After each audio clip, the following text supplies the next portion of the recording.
All right, so this is what I'm brainstorming for an A take. I know there's a lot of shit here, but let me clear all the abilities.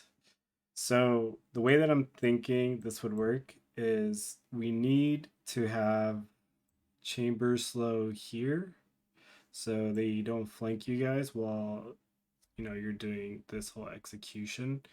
Um, and then probably one here so the people towards site don't get flanked instantly from halls, because I think around pretty much this area will be covered. So I mean, without the slow, then you have chances of getting flanked, which we don't want.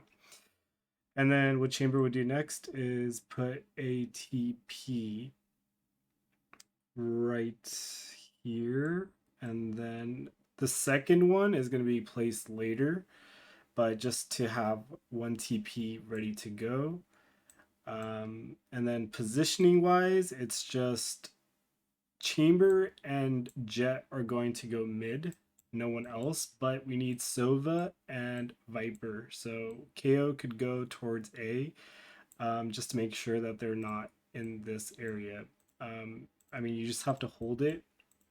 Usually, when teams are playing on A, they're going to be back pyramid, stairs, or mid doors.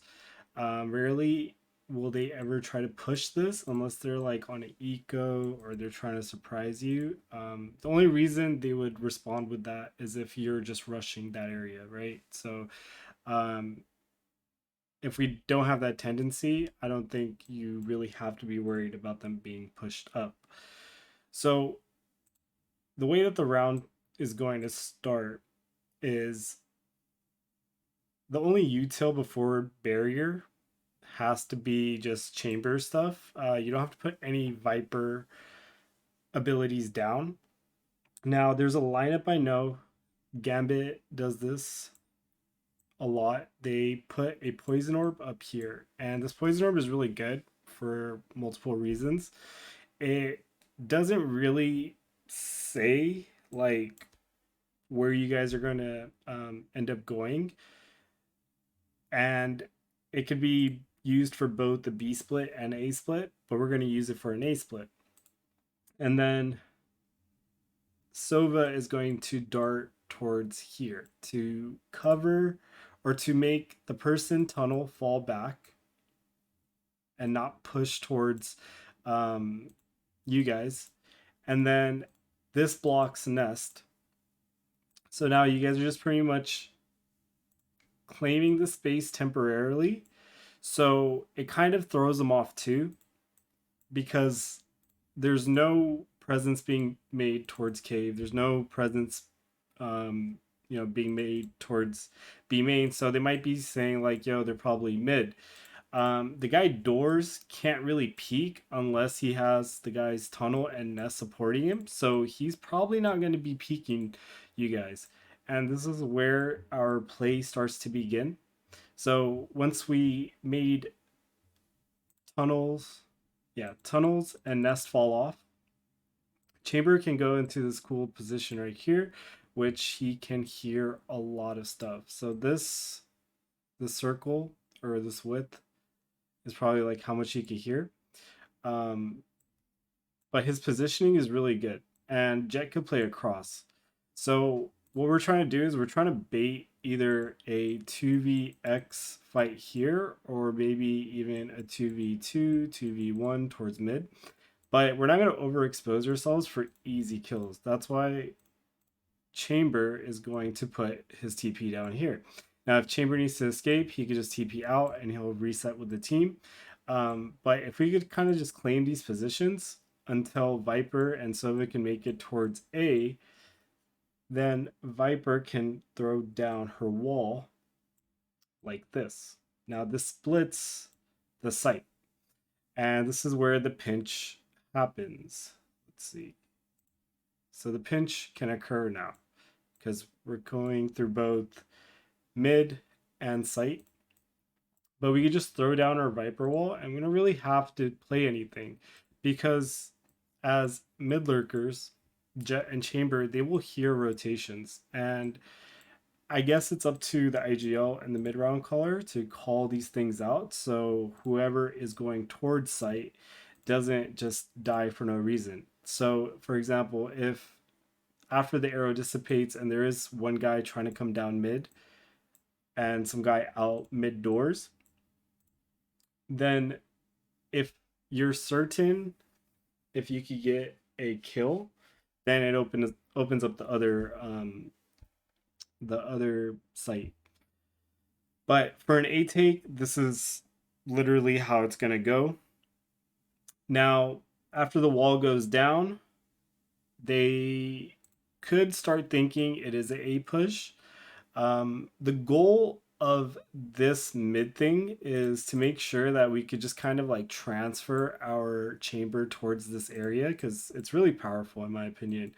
Um, an example that I could give is if mid doors walks out, right? Chamber could kind of like jiggle it and then Jet could kill, or it could be off Jet's contact. So Jet, the moment Jet has contact, she can dash back, Chamber peeks out. Um, there's multiple ways you guys could play this mid position.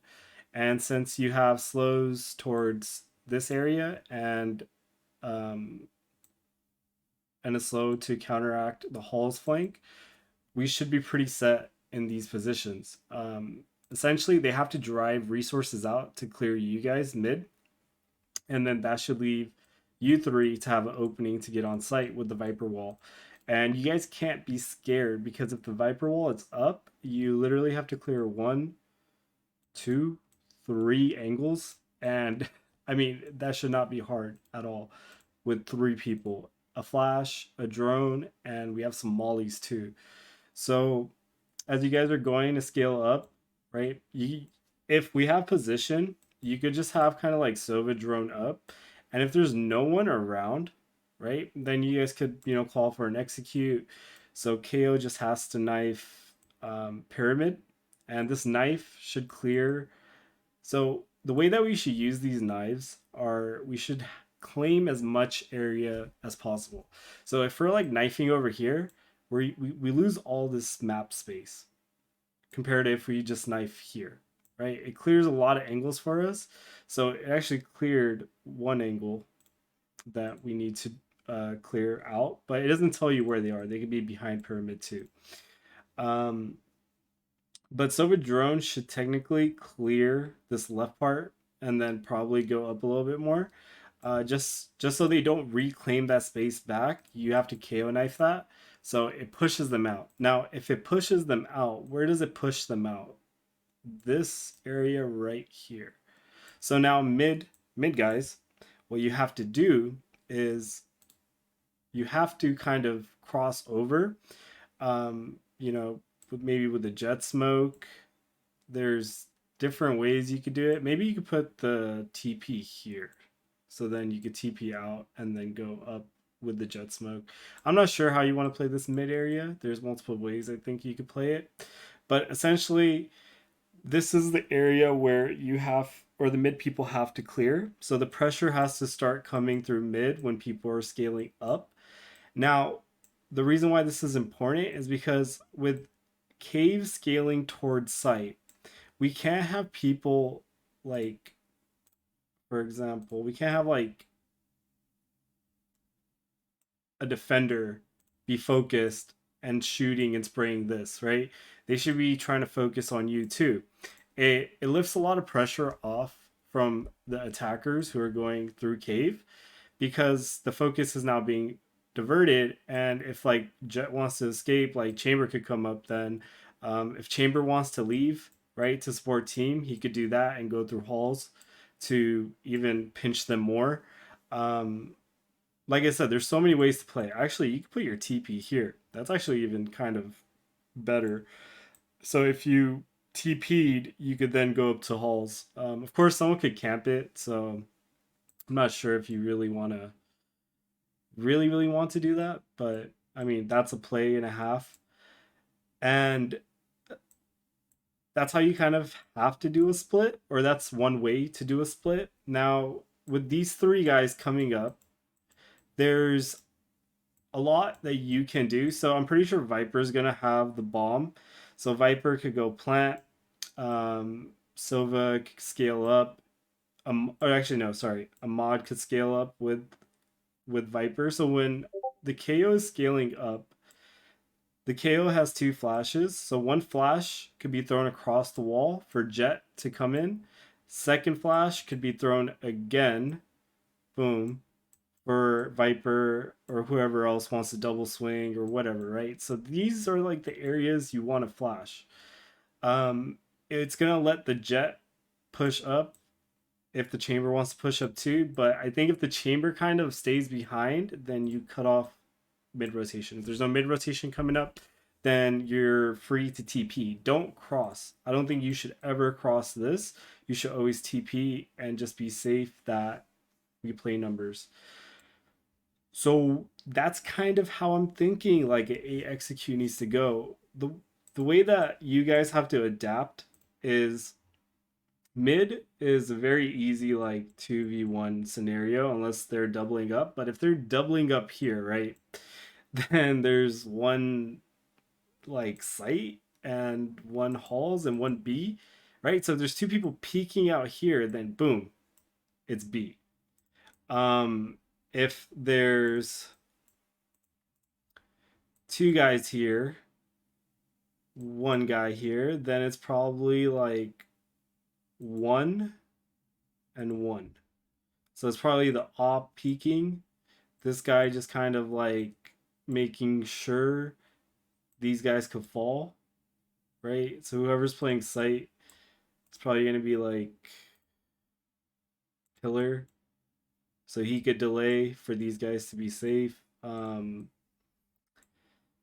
So if there's one guy here, then that means their door's exposed, their hall's exposed. So that's how you kind of read a map too, um, and understand their weak side.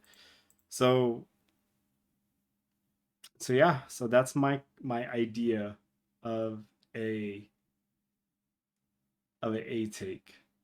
Of course, we could improve this even more. I'm not sure this is like the best way. This is just a lot of ideas um, that I had, and of course, like we have to scale and path properly for this to happen.